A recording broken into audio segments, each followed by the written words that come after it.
I make house special noodles every time I have too many leftover ingredients in the fridge. Let's get cooking.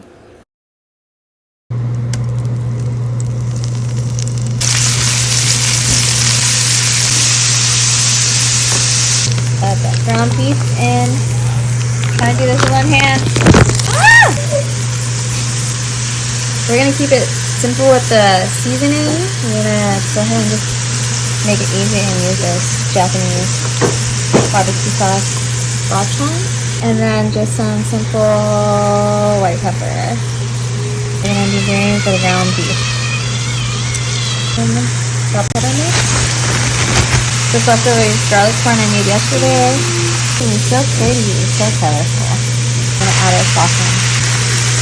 Leftover, yeah. The sauce is just a super simple soy sauce, sugar, sesame oil, and oyster sauce in equal parts. And we have cilantro. My husband likes extra black pepper. Frog bowl for my little guy. Ooh. How's the house special? Flawless.